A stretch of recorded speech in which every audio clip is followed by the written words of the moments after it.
வேலை மட்டும் உங்களுக்கு கிடைச்சிருச்சு, கவலையே இல்லை. அந்த மாதிரியான ஆப்பர்ச்சுனிட்டி, வேற லெவல் சேலரி. ஓகே ப்ரோ, இவ்வளவு சேலரி தராங்களே, அப்போ எக்ஸ்பீரியன்ஸ் வேணுமா? தேவையில்ல. ஃப்ரெஷர்ஸ் நீங்க தாராளமா அப்ளை பண்ணிக்கலாம். சம்பளத்தை விட எக்கச்சக்கமான பெனிஃபிட்ஸுமே இருக்கு. எங்கேருந்து இந்த ஆப்பர்ச்சுனிட்டி வந்திருக்கு, எப்படி அப்ளை பண்றது போன்ற எல்லா தகவலுமே டீடைல்டா சொல்றேன். டிபார்ட்மெண்ட் ஆஃப் அட்டாமிக் எனர்ஜிக்கு கீழே செயல்படக்கூடிய ECIL, அதாவது எலக்ட்ரானிக்ஸ் கார்பரேஷன் ஆஃப் இந்தியா அப்படின்னு சொல்லுவாங்க. இந்த டிபார்ட்மெண்ட்டை நீங்க இப்பதான் புதுசா கேள்விப்படுவீங்க அப்படின்னு சொல்லி நினைக்கிறேன். பட் சூப்பரான டிபார்ட்மெண்ட்ங்க. இங்க இருந்து பாத்தீங்கன்னா இப்போ பர்மனன்ட் ரோலுக்கான ஆப்பர்ச்சுனிட்டி வந்திருக்கு. டெம்பரவரியோ அப்ரண்டிஸோ அதெல்லாம் எதுவுமே கிடையாது. ரோல் நேம் என்ன ப்ரோ அப்படின்னா GET, graduate engineer trainee. Trainee அப்படின்னு இருக்கு, அப்போ 1 இயர் தானா, இது வந்து ஒரு அப்ரண்டிஸ் மாதிரியா அப்படின்னு சொல்லி திங்க் பண்ண இது வந்து பர்மனன்ட் ரோல். இனிஷியலா உங்களை வந்து GET-ஆ எடுக்கிறாங்க. அதுக்கப்புறம் 1 இயருக்கு அப்புறம் உங்களை ஆபீசராகவே இவங்க எடுத்துக்கிறாங்க. இந்த ட்ரெயினிங் பீரியட் அப்பவே உங்களுக்கு 40,000 per month சேலரி தராங்க. ட்ரைனிங் முடிச்சக்கு அப்புறம் யோசிச்சு பாருங்க, வேற லெவல் சேலரி. இந்த ECIL அப்படிங்கிறது ஒரு பப்ளிக் செக்டார் என்டர்பிரைசஸ், அதாவது ஒரு மத்திய அரசு நிறுவனம். டிபார்ட்மெண்ட் ஆஃப் அட்டாமிக் எனர்ஜிக்கு கீழே செயல்படக்கூடிய நிறுவனம். இந்த ECIL பாத்தீங்கன்னா ஆல்மோஸ்ட் நிறைய செக்டார்ஸ்ல ஆப்ரேட் ஆகுறாங்க. நியூக்ளியரா இருக்கட்டும், இந்தியாவோட டிஃபென்ஸ் சிஸ்டமா இருக்கட்டும், ஏரோஸ்பேஸா இருக்கட்டும், IT, டெலிகாம் அப்படின்னு சொல்லி. அதை விட ரொம்ப ரொம்ப முக்கியமான விஷயம், நம்ம இந்தியாவில் இந்த எலக்ட்ரானிக் ஓட்டிங் மிஷின்லாம் இருக்குல்ல, அதெல்லாம் மேனுஃபேக்சரிங் பண்றவங்க கூட இவங்க தான். அது மட்டும் இல்லாம, அதாவது பொதுவாக சொல்லணும் அப்படின்னா இவங்க வந்து எலக்ட்ரானிக்ஸ் ரிலேட்டட்லயும் இருக்காங்க. குறிப்பா இந்தியாவில் இருக்கக்கூடிய மேஜர் செக்டார்ஸ்க்கு இவங்க வந்து ஒரு முக்கியமான துறை அப்படின்னு சொல்லலாம். ஸோ இவங்களோட ஹெட் குவார்டர்ஸ் எங்க இருக்கு அப்படின்னு பாத்தீங்கன்னா ஹைதராபாத்ல இருக்கு. பிளஸ் வந்து ஜோனல் ஆஃபீஸஸ், பிரான்ச்சஸ், சைட் எல்லாமே வந்து அக்ராஸ் இந்தியாலுமே இருக்கு, நம்ம தமிழ்நாட்டிலுமே இருக்கு. இவங்க வந்து பாத்தீங்கன்னா இப்போ இந்த GET-க்கான ஆப்பர்ச்சுனிட்டியை ஓபன் பண்ணிருக்காங்க. ஸோ இதுக்கான ஏஜ் லிமிட் என்ன ப்ரோ அப்படிங்கிற பார்த்தலாம். UR கேண்டிடேட்க்கு 27 வயசு வரையும் அப்ளை பண்ணலாம். அதாவது 30/7/2025 இந்த தேதியின்படி பொது பிரிவினர் 27 வயசு வரை அப்ளை பண்ணலாம். SC/ST பிளஸ் 5 இயர்ஸ் எடுத்துக்கோங்க. BC, MBC, DNC, BCMனா நீங்க OBCல வருவீங்க, பிளஸ் 3 இயர்ஸ் எடுத்துக்கோங்க. இது வந்து மத்திய அரசு வேலை வாய்ப்பா இருக்கிறதுனால இந்த நோட்டிபிகேஷன் ஒன்று இருக்கு, GET அப்படின்னு சொல்லி. இதே மாதிரி இன்னொரு ட்ரெயினி நோட்டிபிகேஷனுமே இருக்கு, அதையுமே நான் அடுத்து உங்களுக்கு ஷோ பண்றேன். அது வந்து ITI முடிச்சவங்களுக்கு. ஓகே, ஸோ இதுல வந்து பாருங்க என்னென்ன போஸ்ட், என்ன குவாலிஃபிகேஷன் அப்படிங்கறத சொல்லிடுறேன். Graduate engineer trainee GET. So இதில் வந்து பார்த்தீங்கன்னா ECEக்கு 34. ஏன்னா மேஜராக இவங்க வந்து எலக்ட்ரானிக்ஸை தான் கவர் பண்ணுறதுனால எலக்ட்ரானிக்ஸ் முடிச்சவங்கள எடுக்கிறாங்க. அதாவது ECE எலக்ட்ரானிக்ஸ் அண்ட் டெலிகம்யூனிகேஷன் நீங்கள் அப்ளை பண்ணிக்கலாம். Electronics and communication, electronics and telecommunication. அடுத்து E&I, அப்புறம் இன்ஸ்ட்ருமெண்டேஷன்ல 2, அப்புறம் CSE IT, அதாவது கம்ப்யூட்டர் சயின்ஸ் IT, இவங்களும் நிறையவே தேவைப்படுறாங்க. 18. மெக்கில் பாருங்க 16 பேர், எலக்ட்ரிக்கல்ல 5, சிவில்ல 3, கெமிக்கல்ல 2, மொத்தமா 80 இன்ஜினியர்ஸ் வந்து எடுக்கிறாங்க. ஸோ இவங்களை பொறுத்தவரை நீங்க BTech முடிச்சவங்க அப்ளை பண்ணிக்கலாம். எதுல கேட்டிருக்காங்களோ அந்த இதுல BTech முடிச்சவங்க அப்ளை பண்ணிக்கலாம். லேட்டர் என்ட்ரியோ நீங்க கூட அப்ளை பண்ணிக்கலாம். 40,000 இருந்து 1,40,000 வரையும் உங்களுக்கான சம்பளம் இருக்கும் அப்படிங்கிறத அவங்க கிளியரா வந்து கொடுத்துருக்காங்க. இனிஷியலாவே, அதாவது முதல் 1 வருஷம் உங்களை கிராஜுவேட் ட்ரெயினியா எடுப்பாங்கன்னு சொல்லியிருந்தேன், ட்ரெயினி ஆபீசர். அப்பவே பாருங்க உங்களுக்கான சேலரி 40,000 இருந்து 1,40,000. அதாவது ஆரம்ப சம்பளமே 40,000. அது இல்லாம அலவன்ஸ், அந்த பெனிஃபிட்ஸ் எல்லாமே வந்து இருக்கான். அதுக்கப்புறம் உங்களை வந்து ஆபீசரா இவங்க எடுத்துப்பாங்க. Successful completion of 1 year. 1 year நீங்க சக்சஸ்ஃபுல்லா ட்ரெயினியா இருந்ததுக்கப்புறம் உங்களை ஆபீசரா எடுத்துப்பாங்க. அப்ப வந்து பாத்தீங்கன்னா வேற லெவல் சேலரி இன்க்ரிமெண்ட். அது மட்டும் இல்லாம DNS allowance, house rent allowance, அதாவது ரூம், அப்புறம் வந்து fringe benefits, provident fund, leave, அப்படி இப்படி எக்கச்சக்கமான பெனிஃபிட்ஸ் இருக்கக்கூடிய ஒரு லைஃப் செட்டில்டு ஆப்பர்ச்சுனிட்டி. ஓகே, பொதுவா இப்போ எல்லா அரசு வேலையிலையும் இந்த பாண்ட் அப்படிங்கிற விஷயங்களை கொண்டு வந்திருக்காங்க. இதுலயுமே கொண்டு வந்திருக்காங்க. நீங்க வேலையில ஜாயின் பண்ணி முதல் 4 வருஷம் கண்டிப்பா நீங்க இருக்கணும். இன்கேஸ் உங்களுக்கு இதை வேற வேலை பெட்டரா கிடைச்சி போறீங்க, இல்ல ஏதோ ஒரு சூழ்நிலை வேலையை விடுறீங்க அப்படின்னா, அந்த 4 வருஷத்துக்குள்ள விடுறீங்க அப்படின்னா நீங்க பாண்டா 4 lakhs வந்து நீங்க பே பண்ற மாதிரி இருக்கும். இதுல இன்னும் உங்களுக்கு சில பேருக்கு டவுட் வருது, வேலையில சேர்றப்ப இந்த 4 lakh பே பண்ணுமா? அப்படி கிடையாது. நீங்க வேலையில சேர்றப்போ உங்களுக்கு ஒரு 100 ரூபாய் பாண்டு பேப்பர்ல உங்கள்ட்ட சைன் வாங்கிடுவாங்க. நான் 4 வருஷம் இங்கதான் இருப்பேன் அப்படின்னு சொல்லி.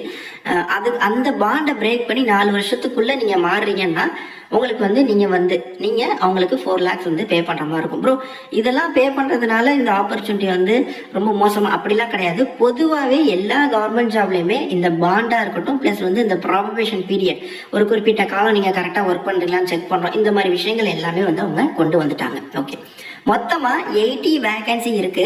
அதுல UR, EWS, BCMBC, DNC, BCM, OBC, SC, STக்கு எவ்வளவு வேகன்சி அப்படிங்கிற ஸ்பிளிட் அப் கொடுத்துருக்காங்க. அது மட்டும் இல்லாம போஸ்ட் வைஸ் ஸ்பிளிட் அப்பும் கொடுத்துருக்காங்க. இப்போ உதாரணத்துக்கு கெமிக்கல்ல 2 வேகன்சி தான் இருக்கு. அந்த 2 வேகன்சில ஒன்னு யூஆருக்கும் ஒன்னு ஓபிசிக்கும் கொடுத்துருக்காங்க.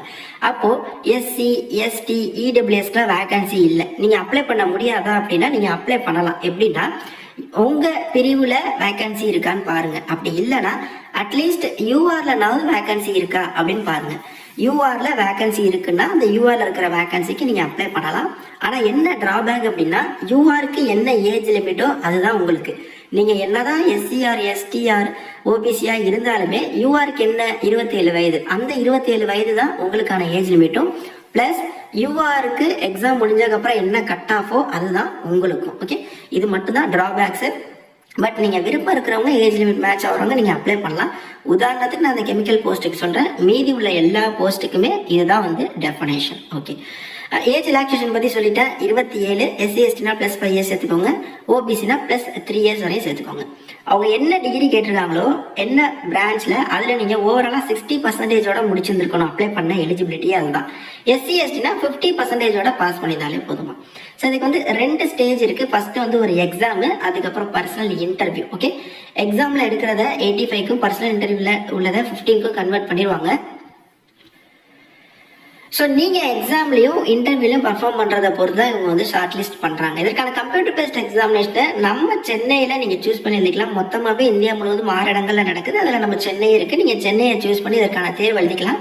ஜாப் லொகேஷன் தமிழ்நாட்டில் இருக்குமா ப்ரோ அப்படின்னா தமிழ்நாட்டில் இருக்க பாசிபிலிட்டி இருக்கு. பட் ஷுவராக சொல்லிட முடியாது. வேற எங்க வேணா இருக்கலாம். அதுக்கும் நீங்க வில்லிங்கா இருந்துக்கோங்க. பட் அதற்கான அலவன்ஸ், ரூம், ஃபேமிலினா ஃபேமிலியோட போறது எல்லா பெனிஃபிட்ஸுமே இருக்கு. பர்மனண்டான ரோலுங்க, அதுதான் ரொம்ப ரொம்ப முக்கியம். சேலரியும் வேற லெவல். எக்ஸாமினேஷன்ல என்ன அப்புறம் கேட்பாங்க அப்படின்னா அது வந்து கம்ப்யூட்டர் பேஸ்ட் எக்ஸாம் தானா. அதாவது 4 ஆன்சர் கொடுத்து 1 ரைட், மல்டிபிள் சாய்ஸ் கொஸ்டின் தான். 4த்துல 1 சூஸ் பண்ற மாதிரி 120 நிமிஷம் டைம் கொடுப்பாங்க. 100 கொஸ்டின் கேட்க போறாங்க. அதுல உங்களுக்கு என்ன கேட்க போறாங்க அப்படின்னா ஒரு கொஸ்டினுக்கு 1 மார்க், 100 கொஸ்டின் 100 மார்க். ஓகே, ஒரு கொஸ்டின் தப்பா எழுதுறீங்கன்னா 0.25 மார்க் வந்து டிடெக்ட் பண்ணுவாங்க. இதுல என்ன கேட்கறாங்கன்னா full and full core engineering subjects. அதாவது நீங்க என்ன பிரான்ச்சோ அதுல இருந்து தான் உங்களுக்கு கேள்விகள். இப்போ இசிஇ அப்படின்னா இசியோட full and full core subjects இருக்குல்ல, அதுல இருந்து தான் 100 கேள்விகள் வந்து இவங்க கேட்பாங்க. ஓகே, ஸோ முழுக்க முழுக்க நீங்க டெக்னிக்கலா ஸ்ட்ராங்கா இருந்தீங்கன்னா இந்த வேலை உங்களுக்குங்க. பிளஸ் ஹால் டிக்கெட்லாம் எல்லாமே பாத்தீங்கன்னா இவங்களோட அஃபிஷியல் வெப்சைட் www.ecil.co.in இந்த அஃபிஷியல் வெப்சைட்ல செக் பண்ணிக்கலாம். பர்சனல் இன்டர்வியூ பாருங்க. Only the shortlisted candidates will be called for the personal interview at Hyderabad. இவங்களோட ஹெட் குவார்ட்டர்ஸான ஹைதராபாத்க்கு நீங்க பர்சனல் இன்டர்வியூக்கு போகணும். டாக்குமெண்ட் வெரிஃபிகேஷன் எல்லாத்துக்குமே நீங்க அங்கதான் போற மாதிரி இருக்கும். அதுக்கப்புறம் ஃபர்தர் டீடைல்ஸ் கொடுத்துருக்காங்க. என்னென்ன விஷயங்கள்லாம் நீங்க கொண்டு வரணும் அப்படிங்கறது எல்லாமே இதை ஃபுல்லாத்தையும் நீங்க டீடைல்டா செக் பண்ணுங்க. கிளாரிஃபிகேஷனுக்கு உங்களுக்கு வந்து கான்டாக்ட் இமெயில் ஐடியுமே கொடுத்துருக்காங்க. நீங்க அப்ளை பண்றதுலயோ குவாலிஃபிகேஷன்லயோ நோட்டிபிகேஷன்லயோ ஏதோ டவுட் இருந்தா அதை நீங்க கரெக்டா மென்ஷன் பண்ணி கேட்டா உங்களுக்கு நிச்சயமா ரிப்ளை மெயில் வரும்.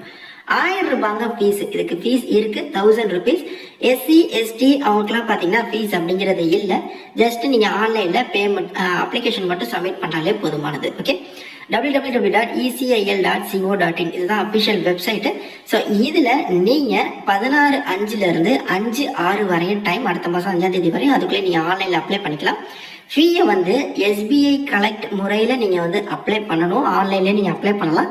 எஸ்பிஐ கலெக்ட்ல உங்களுக்கு அப்ளை பண்ண தெரியுதுன்னா ஓகே. அப்படி இல்லைன்னா நியரஸ்ட் எஸ்பிஐ பேங்க்ல போயிட்டு தகவலை தெரிஞ்சுக்கிட்டு அதுக்கப்புறம் நீங்க இந்த இதுக்கு அப்ளை பண்ணுங்க. ஃபீஸ் தப்பா போட்டாலோ இல்ல ஃபீஸ் டிடெக்ட் ஆகி அவங்களுக்கு போலனாலோ அது உங்களோட பிரச்சனை, அவங்களுக்கு பிரச்சனை இல்லை. ஸோ நீங்க அங்க போயிட்டு எஸ்பிஐ வங்கியில இந்த மாதிரி இதுக்கு அப்ளை பண்றேன், எஸ்பிஐ கலெக்ட் முறையில அப்ளை பண்ண சொல்லியிருக்காங்க, இது எப்படி பண்றது போன்ற தகவல் எல்லாமே தெரிஞ்சுக்கிட்டு நீங்க அப்ளை பண்ணுங்க. அடுத்த மாசம் 5ஆம் தேதி தான் லாஸ்ட் டேட். அதுக்குள்ளேயே அப்ளை பண்ணிருங்க. ஓகே, ஸோ போதுமான தகவல் எல்லாமே சொல்லியிருக்கேன் அப்படின்னு சொல்லி நினைக்கிறேன். இதே மாதிரி ஐடிஐ முடிச்சவங்களுக்கு சில வேகன்சிஸ் வந்திருக்கு. பட் அவங்க ஐடிஐ முடிச்சிருக்கணும். அதாவது ஐடிஐ முடிச்சவங்களுக்கு டெக்னீஷியன் அப்படிங்கிற கேடர்ல எடுக்கிறாங்க. ஸோ இந்தந்த ட்ரேட்ல ஐடிஐ முடிச்சவங்களுக்கு. பட் இந்த ஐடிஐ முடிச்சவங்களை பொறுத்தவரை அவங்க வந்து ஐடிஐ முடிச்சிருக்கணுமா இந்த ட்ரேட்ல, பிளஸ் வந்து வித் 1 year ரிலவெண்ட் எக்ஸ்பீரியன்ஸுமே வந்து இந்த ஐடிஐ முடிச்சவங்களுக்கு கேட்டிருக்காங்க. பட் அங்க அப்படி இல்லை. இன்ஜினியரிங் முடிச்சவங்களுக்கு எக்ஸ்பீரியன்ஸ்லாம் வந்து கேட்கல. இவங்களுக்கு 20,000 சம்பளம். இவங்களுக்கு பார்த்தீங்கன்னா அதே ஏஜ் லிமிட் தான். நல்ல பெனிஃபிட்ஸ், எக்ஸாம் சென்னையிலே எழுதிக்கலாம். ஸோ இந்த மாதிரி எல்லா விஷயங்களுமே இருக்கு. ட்ரேட் டெஸ்ட் இருக்கும் இவங்களுக்கு, சம்பந்தப்பட்ட ட்ரேட் டெஸ்ட் இருக்கும். பர்சனல் இன்டர்வியூ அப்படிங்கிறது கிடையாது. பட் எக்ஸ்பீரியன்ஸ் அப்படிங்கிறது இருக்கு. 750 ரூபாய் இவங்களுக்கு ஃபீஸ் ஐடிஐ முடிச்சவங்களுக்கு. 2 நோட்டிபிகேஷன் லிங்கையும் நான் டிஸ்கிரிப்ஷன் பாக்ஸ் தரேன், நீங்க செக் பண்ணுங்க. எந்த டவுட்ஸ்னாலும் கமெண்ட்ஸ்ல இன்ஸ்டாலையும் கான்டாக்ட் பண்ணுங்க. தேங்க்ஸ் ஃபார் வாட்சிங். Take care and bye. Tata.